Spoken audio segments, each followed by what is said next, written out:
From Stockholm, Arlanda, we flew with Scandinavian Airlines for almost an hour to Oslo, and then we changed plane, and the next flight to Keflavik was 2.5 hours. Since Iceland is part of the Schengen agreement, we don't have to go through any border control, so we just went to the baggage reclaim and picked up our suitcases and went to the exit and found the shuttle bus to the car rental companies, which don't have their office inside the airport terminal. We had chosen to use Blue Car Rental since they had offices both at the airport and in the city of Reykjavik.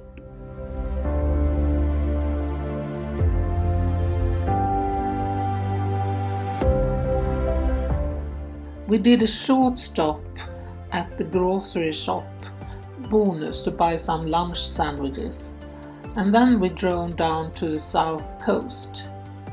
Even if I've been to Iceland once before and my husband has been twice, you are really overwhelmed with the landscape around you and make a lot of short stops to take in the scenery.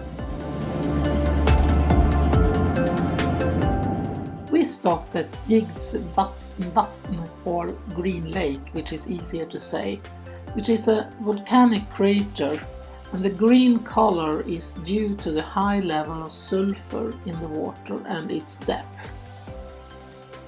We continued to the nearby Krysuvik Geothermal area, a fascinating area is defined by mud pots, hot springs and steaming vents. Walkways took you safely across the uneven earth, and there were many signs explaining what was going on in the area.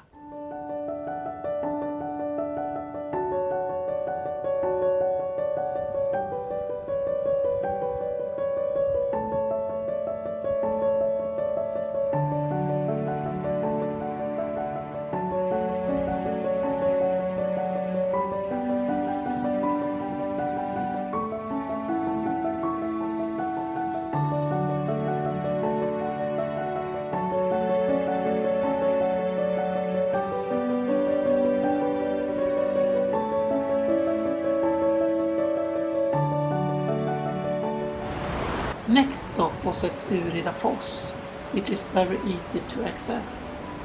The drop is only 12 feet, but it's known as the largest waterfall in Iceland in terms of volume. It was a really beautiful place and much less crowded than many of the other waterfalls we visited.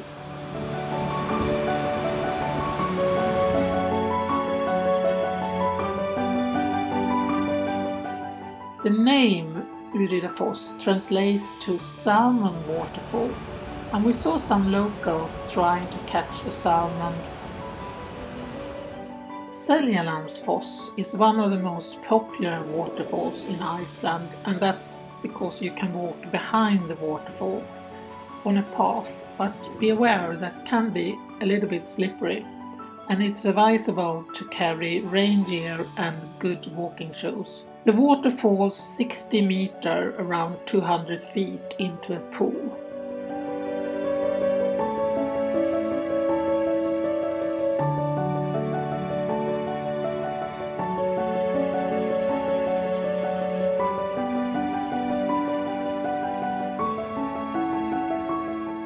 Skogafoss is another very popular waterfall, and it can be quite crowded with people. The water drops from a height of 60 meters into a deep pool below. There is a trail to the top of the fall with more than 500 steps.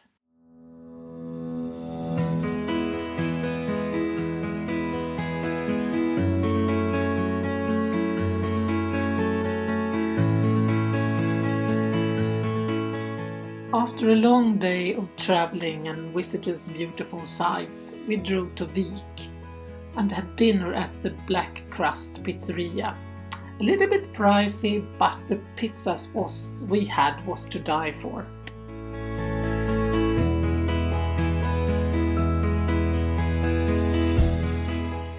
In June and July we'll see flowering fields with blue lupins. Seeds from Alaska was introduced in Iceland in 1945 and has then spread to big areas.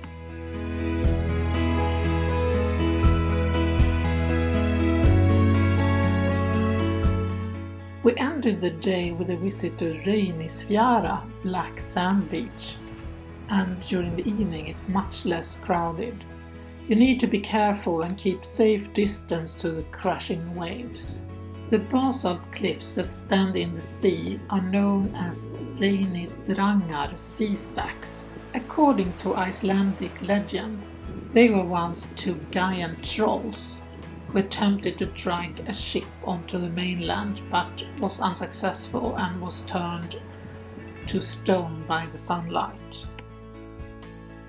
The basalt columns in twisting hexagonal shapes are formed by cooled lava. The columns look like stepping stones and everyone wants to have a photo of themselves sitting on a column.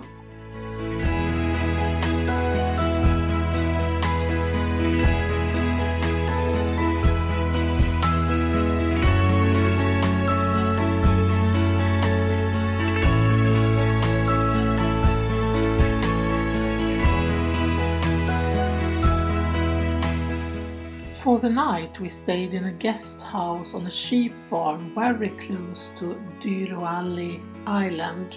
A recommendation is to book your accommodation very early because it can be very busy in the summertime.